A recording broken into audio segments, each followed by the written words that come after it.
Okay, roll away. So I'll start with a very hot topic. It's a little controversial, but so in my abstract, I was talking about Andrei Markov. So everyone knows him for Markov chain. But what really happened was before the Russian Revolution, there was like the system in Russia under the I don't know how to pronounce that in English though. Tsar. Yeah, under the Tsar, it was like a power concentrated in the monarch, and it's like the land are owned by nobility, so it's like a serf system. So you are related to some uh lord, and then you have to pay them labor to do work for them if you want to live in the place, and peasants were not allowed to have lands, so that was a big deal, and the economy is dominated by agriculture and the industry come up later, but it's still like most of the people are like agrarian.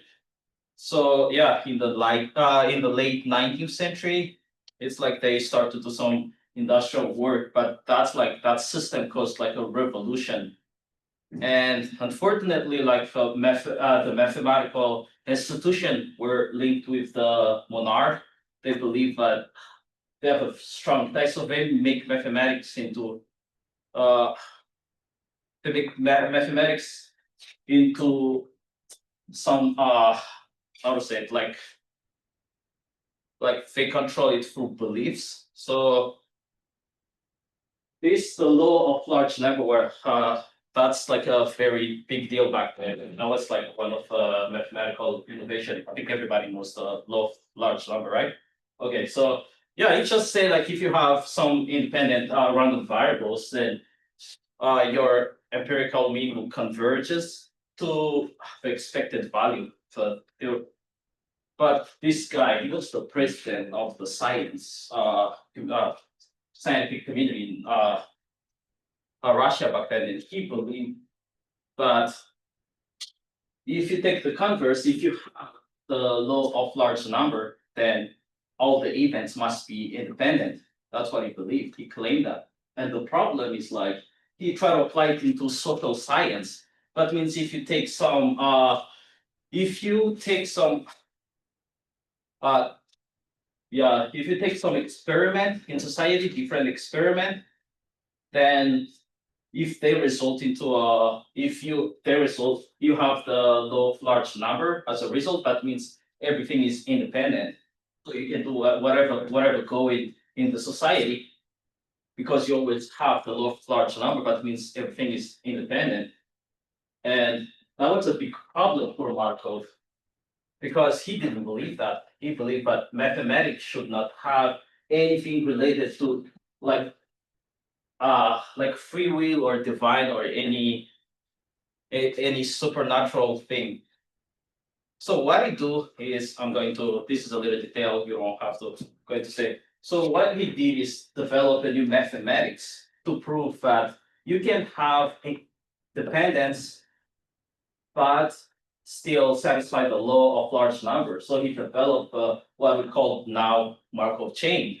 So yeah, definition of Markov chain is just if you have a sequence of random variables, then the now state is dependent to the state before. That's the meaning of this equation. And the way he did it is, yeah, this is, or I'll skip that. The way he did is he take this book called Eugene Onegin. I don't know how to say it, but he took all the letters there. There are like 20,000 letters, and he he counted every vowel and every consonant. I don't know how he did that, like 20,000.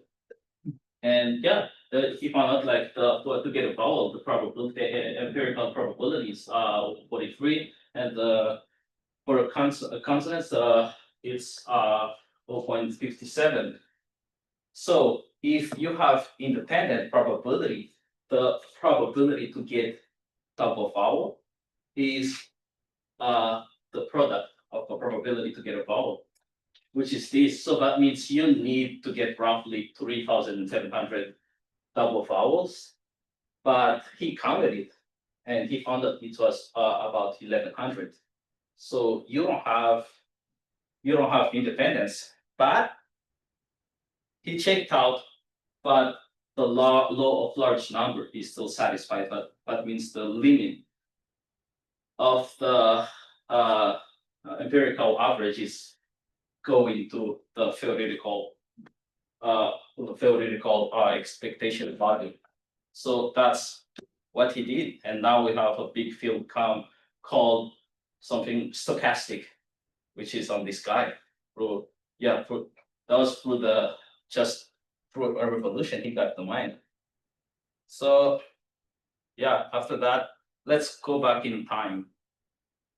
So yeah, I didn't know how to do this in LaTeX, so I have to write it down. Yeah. Yeah. So what we have is, look at this. So here, somewhere here is the Industrial Revolution, and from this we know how math goes on. We know the history. Like a lot has been happening. Like Newton, were somewhere here. But before, in this side, we didn't know much about mathematics. Like even if you talk to someone about mathematics, they have no idea. Like the few I checked, I tried to find who are the famous mathematics back then, and most of them are Arabic. And yeah, but in Europe, there are like, I think the only remarkable mathematician is Fibonacci, and those two guys, Thomas Brodworthy and Nicole Oresme. So the question is like, what's happening in that era where people have no idea about mathematics? If you Google what is the economical system, it is more like Menors produced everything. The land is there's a relationship between serf and lords. So the lords provide protection and the serf provides labor. And the labor is like you have labor service, but you have to do every day, and you have to pay rent and fees to use the Lord's facility. So you don't have time to study. You don't have time to think about mathematics. You have to serve. And yeah, so the mathematics what has been used are like basic geometry for land measurements and fractions for Harvard shares and simple arithmetic and Roman numerals to do abacus. I did Roman numerals back in 6th grade. That was a pain. I don't know how to add those things. Yeah, but I think nowadays the abacus is used for people to do mental calculus so fast. But yeah, back then you cannot just learn that. You have to have some power to get those stuff. And yeah, and the church took like a big role about not only math but any scientific innovation. Like they use math to calculate when gonna be the Easter, because I think that change every year. I don't know if Christmas is fixed, so they don't need to calculate that. But yeah, monastic schools preserve classical texts, and church is the centers of learning. Yeah, I think if you want to know stuff, you need to become like a priest. I think that's the. And I'm looking about the mathematician. So why does those people are so remarkable? If you check out their profiles, so Fibonacci, I mean, his name is Leonardo da Pisa. He's the son of well-off merchant called Guglielmo. He's a consul of merchant community in Pisa. And he was sent to study calculation with an Arab master. That's what I'm saying. Like most of mathematicians back then were Arabic. So he lived in North Africa, called right nowadays Algeria, and he was known as a guest of Emperor Frederick II, who enjoyed mathematics. Like we can see the social status. He is a powerful man, friend of an emperor, that's not a peasant, but so we can see, but to know mathematics well, you need to have some social status, and that explains why mathematics is not for everyone. Yeah, and we go for Delta mathematics, like you can see from his picture, is not just anybody. He is yeah, he got a very good position at the church and a very close friends of a king. That's not anybody, but he developed this. He's known for mean speed theorem. So basically, mean speed theorem is that if two bodies start at the same point, where one has a constant velocity and another one has constant acceleration, they will come at the same at the time t. They will come here at the same time if the second body have the half of the speed of the first one at a time t. Yeah, it's just that's what he is on for. So let's go to some quiz. Okay, you need to guess this guy.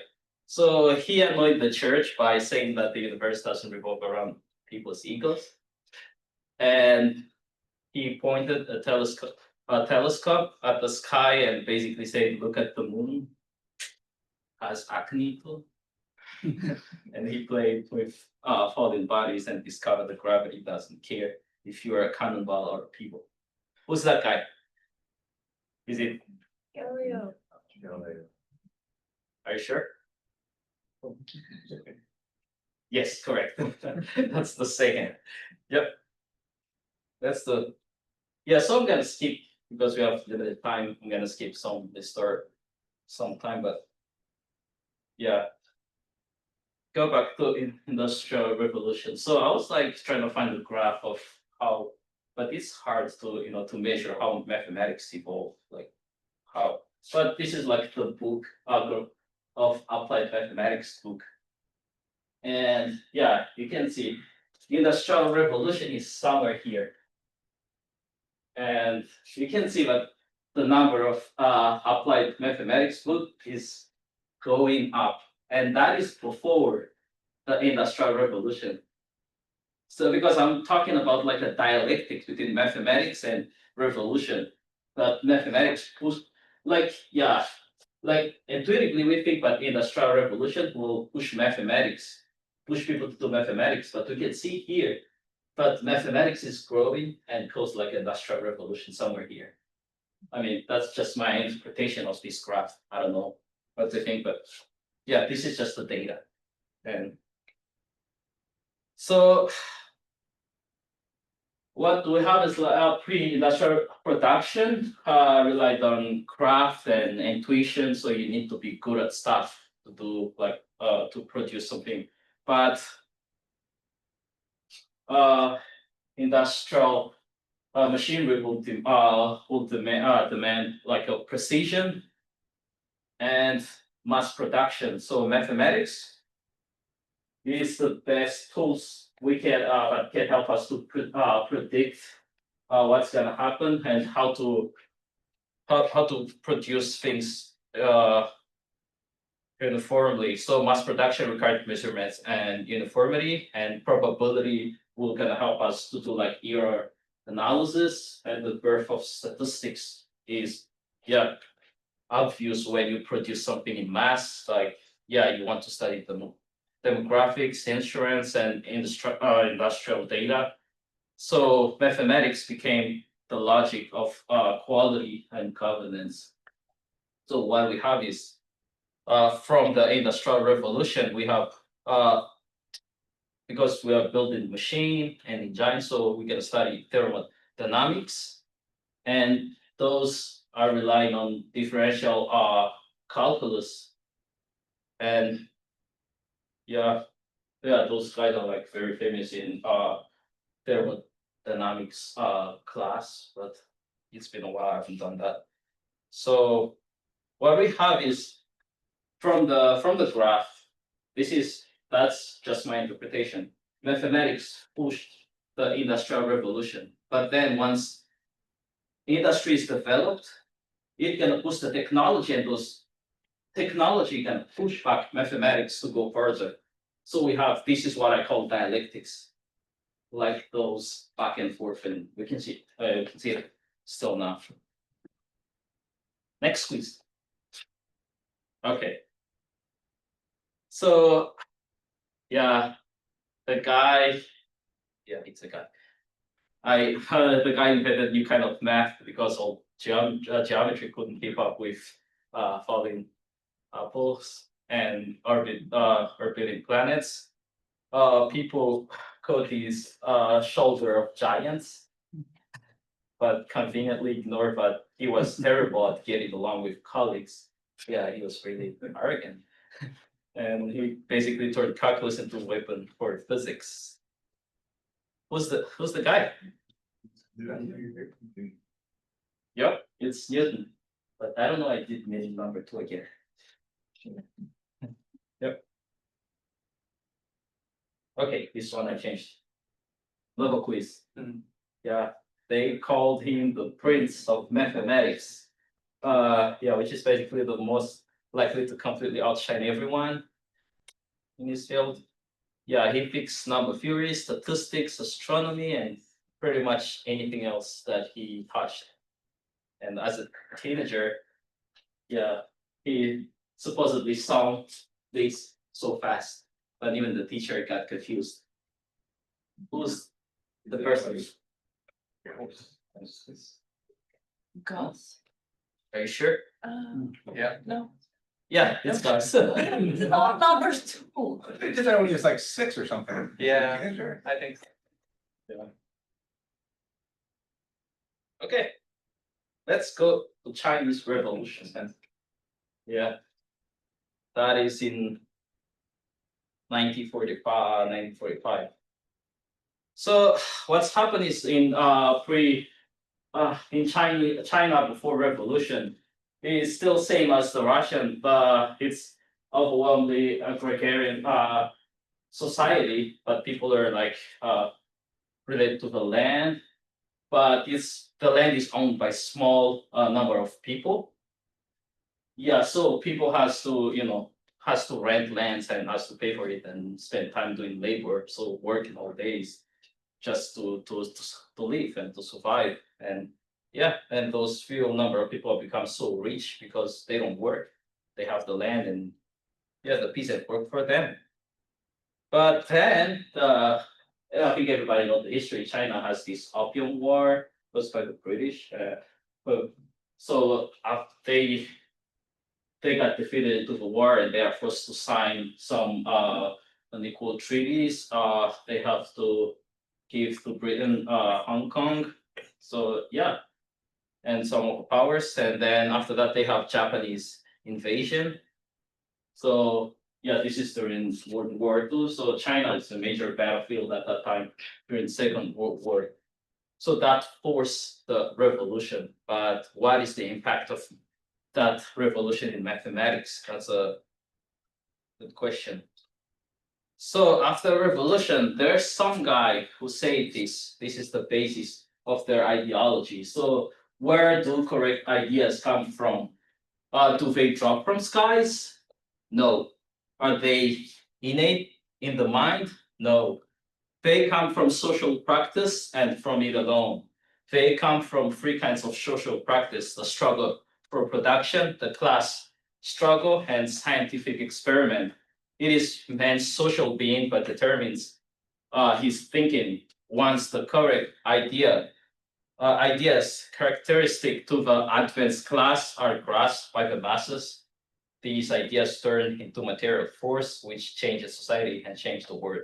So basically, yeah, he doesn't believe in any sort of like like what Markov did, like hierarchical society, like where are some people special or not, and where truth is come from somewhere metaphysical. But he believed that everything we can get the truth from practice, and that's the way they tried it with mathematics. So what they did is they sent people to go in the US, in Britain, and those people come back and those help to found China's first OR group. CIS is Chinese Academy of Science, and there's this guy Hua, I don't want to read it wrong, but it's Luo Gang sets up an OR lab at CAS, and yeah, they did some stuff about aerospace. But I want to talk about this guy particularly. So he's a self-taught mathematician. He didn't like got a very that much formal study. So he was pioneering the Chinese mathematician, best known for his contribution to number theory, making mathematics accessible and useful to ordinary workers and national developments. He rose from, this I took this from, I think it's, from Wikipedia. So basically what he did is, he's very good at optimization. So what he did is, he went to the worker and teaching them how to optimize production. So he like teaching mathematics, while talking to people. That's what he did, and that's pretty amazing because they start to include mathematics in production.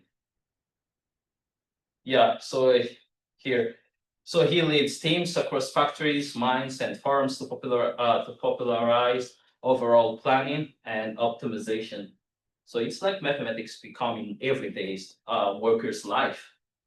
And they use it in wheat harvest. They try to make mathematics as simple as possible using try to optimize pedagogy using this boiled water while washing cups. Do you understand what's the meaning of that? Do independent tests in parallel. Complete independent tests in parallel. So while the water is boiling, you can do other stuff, right? No, you don't have to wait. You can do it. That's like optimization. So that is mathematics behind that.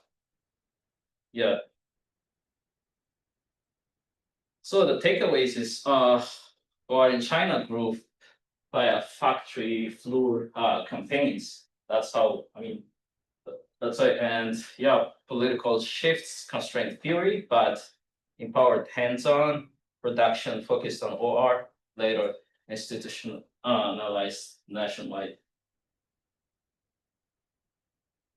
So let me check the time. We still have. No, I'm getting to skip some. Getting to Southern Africa. Oh, I didn't have quiz. Okay. So all those time, what happened in Africa? So we had colonization, and in Southern, I think almost it's not only Southern Africa, it's all Africa. But I'm from the southern part of Africa, so that's what I know the most. And in particular, Madagascar is like colonized later, but South Africa, they were like under like 400 years colonization. There was before the Brits, they were already colonized, but British come there and controls over much of South Africa. And in 1910, the Union of South Africa formed self-governing dominion, and there was a racialized hierarchies. There were like forced laborers and cash crop economies and color pair in professions. While in Madagascar, we had French conquest and annexation, direct colonial rule from Antananarivo. That's our capital. And and the mission and state schooling in French. So I think we are somehow categorized as native French speakers. I can speak French if you all want to train for free. Okay, so what happened? This is like I think, well, in Europe, the war ends like 1945. But in South Africa, the National Party takes power in South Africa, and they formalized apartheid. So it's not a British colonization anymore. But there's a racial classification and residential segregation and separate education enforced by law. And there was the Bantu Education Act, but imposes an inferior and centralized system for Black learners. So yeah, it's just the same mathematics for Black learners reduced to basic arithmetics and bookkeeping. So advanced topic is not taught there.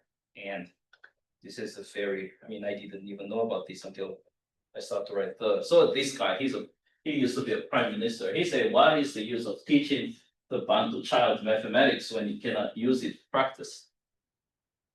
That is quite absurd. That's what he said. So yeah, mathematics, even the government were the policy that the government doing is not like to spread mathematics or to be available to everyone, but some group of people. So yeah, you can see that Africa is quite late in mathematics. Still now we're trying to catch up. But yeah, by 1960, we got our independence from France, and we found my university. Used to be University of Madagascar, but now it's called University of Antananarivo. So mostly all the students from Madagascar, but here in Clemson are from that university, right? Yeah. No, yeah. So that is the biggest university. It's like quite your Harvard here. I mean, well, it's not private. That's the difference, yeah. And the development of mathematics and teacher training programs is in the capital. And there are like 5 other cities, but yeah. While in southern African country, there's Botswana, Lesotho, Eswatini, Mozambique, and Angola. They got their independence, then they formed like same as us. They create their universities and mathematics department within universities. Just yeah, and there was engineering, statistics, and epidemiology. And but however, South Africa is still under apartheid all those time. So inside South Africa, apartheid persists until 1994, which is very recent. I think how long is that? 30 years, 31 year. Yeah, but they got like big universities. There's University of Cape Town. There's Witwatersrand, Stellenbosch. So I was a Stellenbosch student. Talking about that later. But yeah, they still deepen maths research. Yeah, and university or not, black students black people were not allowed to go to university until all this time. So yeah.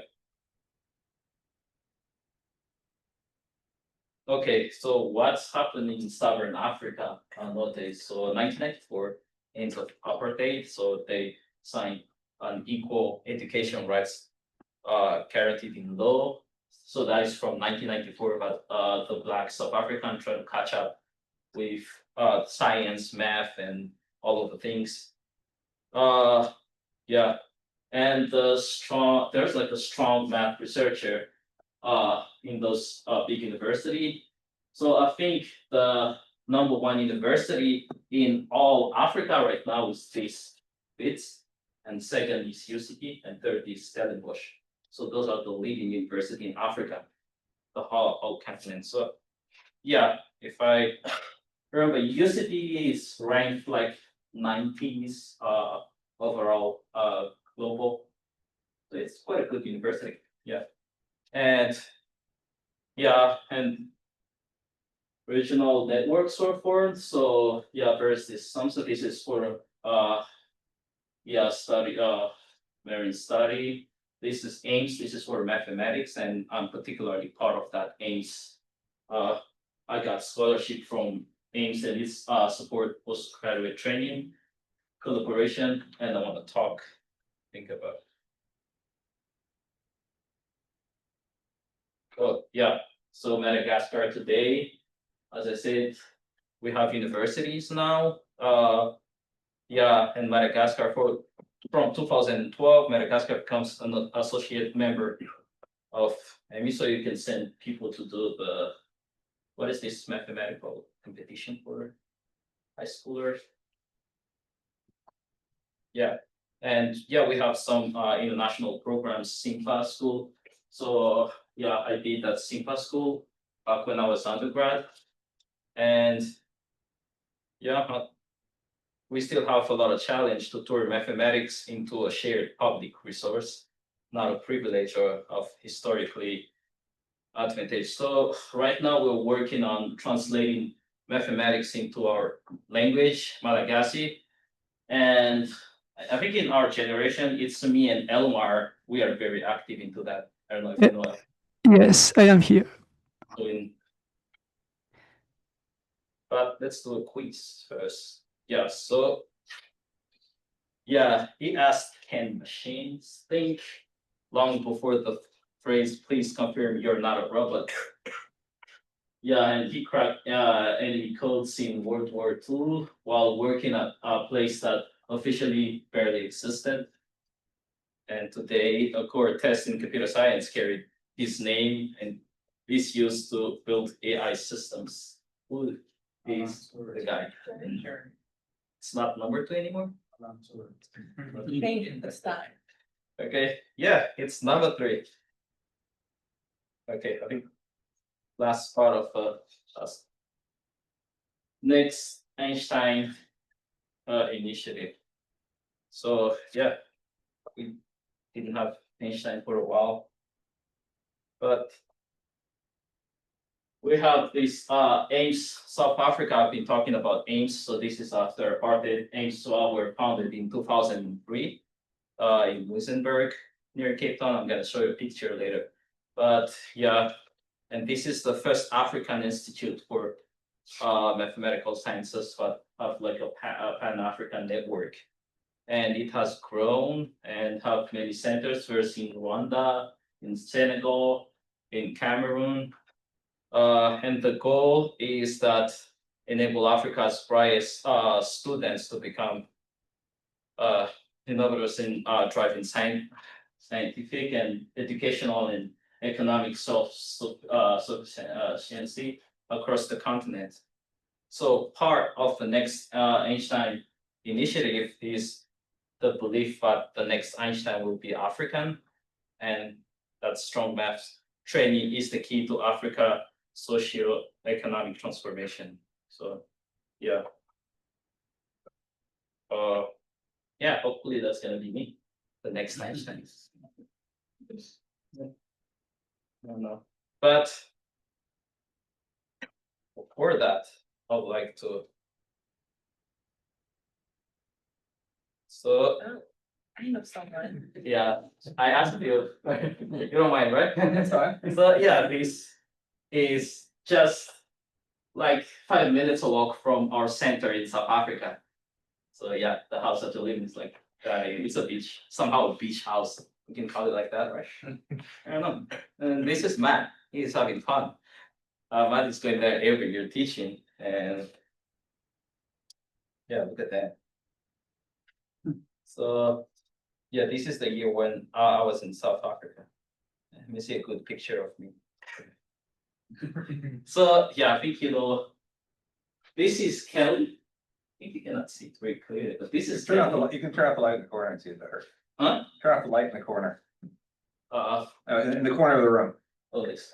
There's a light you can see that back. Okay. Better. Yeah. This is Kelly. This is me. You know, this is who. You know who's this? But where's Elmar? Oh, here he is. I can recognize. He never came to this one. Yeah, I was not. Those are this you can find Elmar, me, Matt, and cannot find Kelly. There's no picture of the three of us.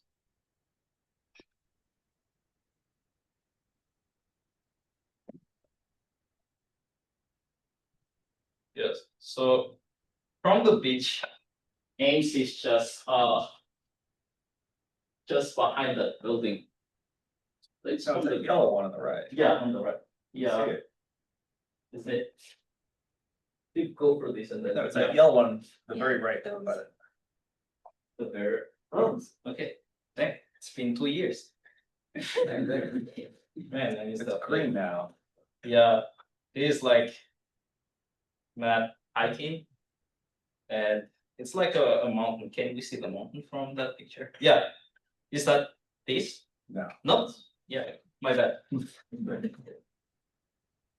Yeah, I remember that day. Here we had this class called Soliton, and we tried to do an experiment of the wave. So we went outside and tried to play with that. Like, look at her having fun, understanding waves. Yeah, basically. For our picture, this is our dining hall. Yeah, it's free food. It's a scholarship, so you get to stay there all year in that beach house somehow. This is the first time we wear a Clemson hat. So those are the three of us. I mean, both of them are not here right now, but yeah, those are with Matt. And Forgot I sent you that link. is it free to play the stuff? The What? surf? No. I haven't tried it. Yeah. Should have.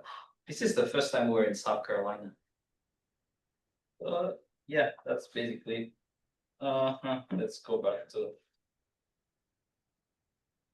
Okay, so I skipped some, but what we've seen is like the take is that every time there is a revolution, mathematics is really pushed. That's very interesting, and it's not only an isolated case, the case of Markov, but you've seen like in Chinese Revolution, in Industrial Revolution, and there are like many revolutions we can talk about, but we have a limited time. But I'll try to. I missed this one because I try to type it, but it's too long. There are like a lot of mathematicians. I will try to do that probably next semester. The World War II and mathematics. That would be a nice topic too. Yeah, I've read some book about it. Very interesting. But yeah, we'll see. Basically, that's what I have. If you have questions.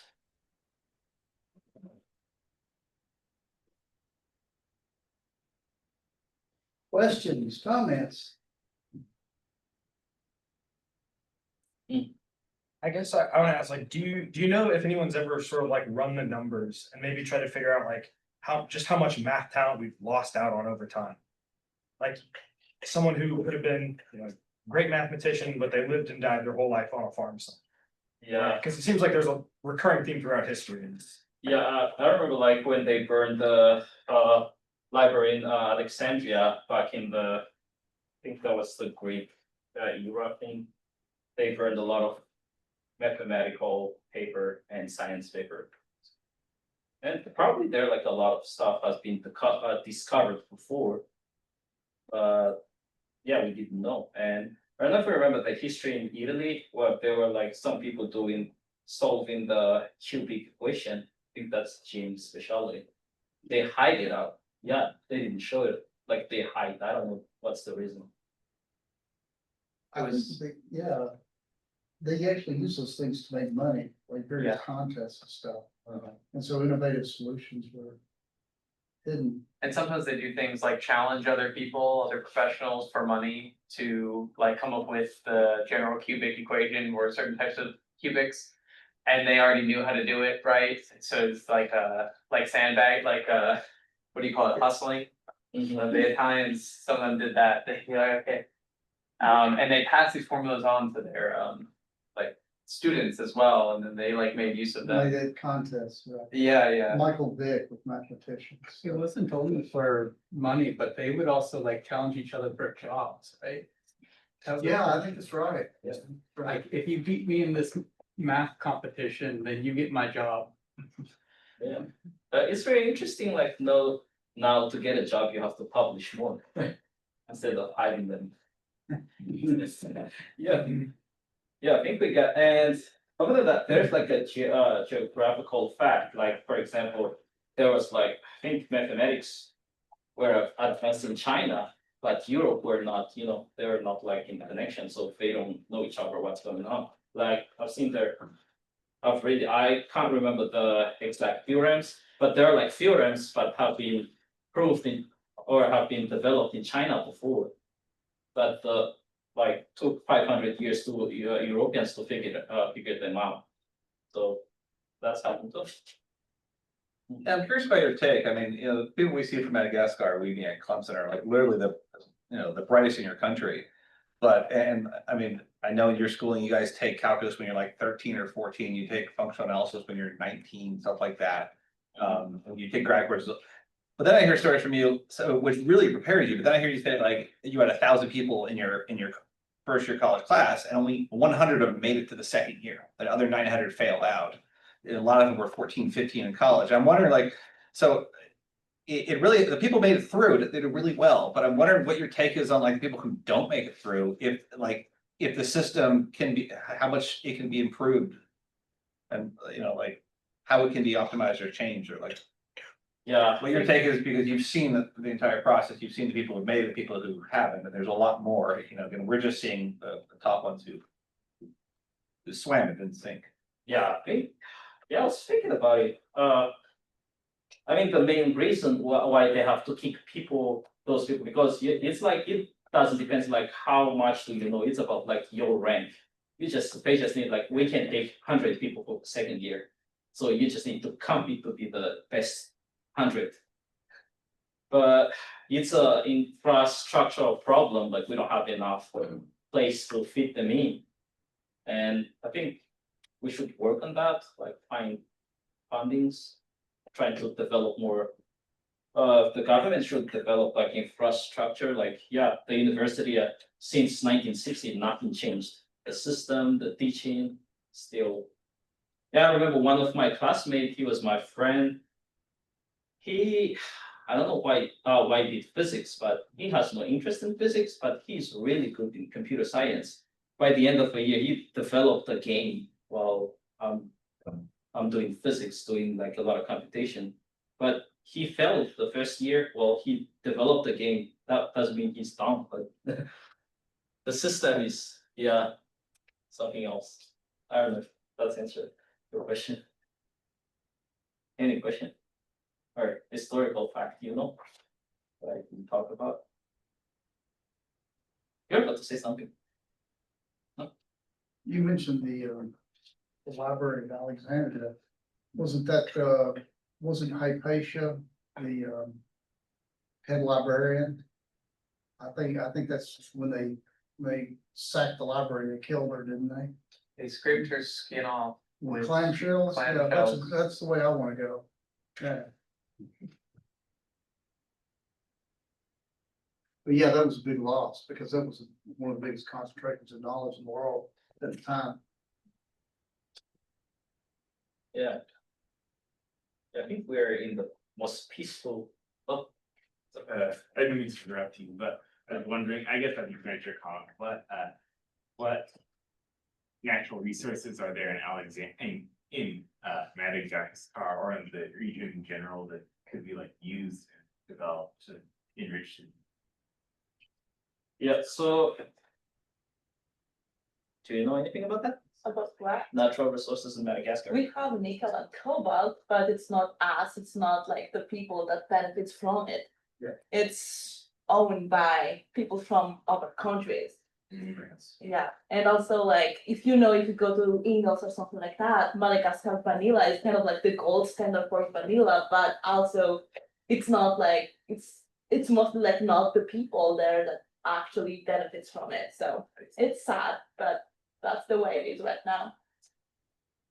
Yeah, and we don't have enough labor having the skills to to transform those. Yeah, I was talking to Hosanna, who you guys know, the postdoc, and she was saying that there's a line of 200 Alagaxis with math PhDs wanting to get jobs back there. You guys all say you want to go back, but there's just no jobs.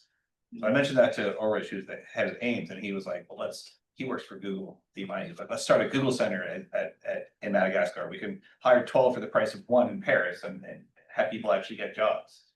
So that's, if anybody is entrepreneurial, has a mindset like that, you know, there are Google Centers in places like Ghana where they don't have to pay people as much, they can still live just as nicely. And so we're in a situation, but someone has to do it, so. Yeah, we've been talking about like.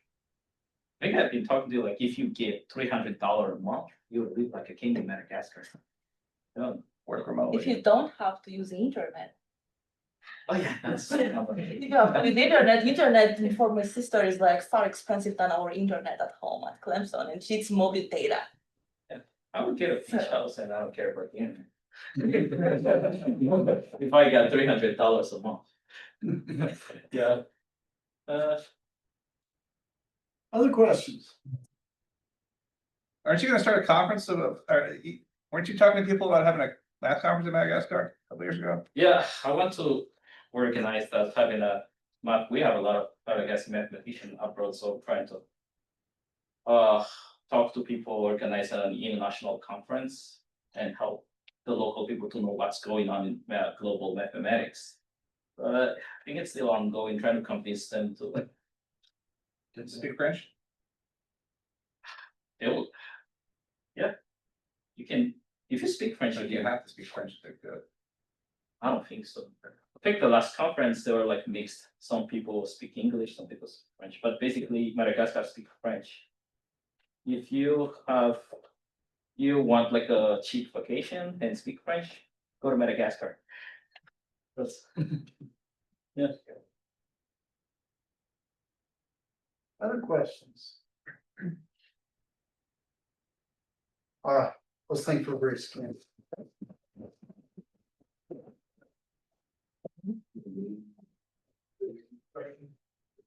Thanks, man.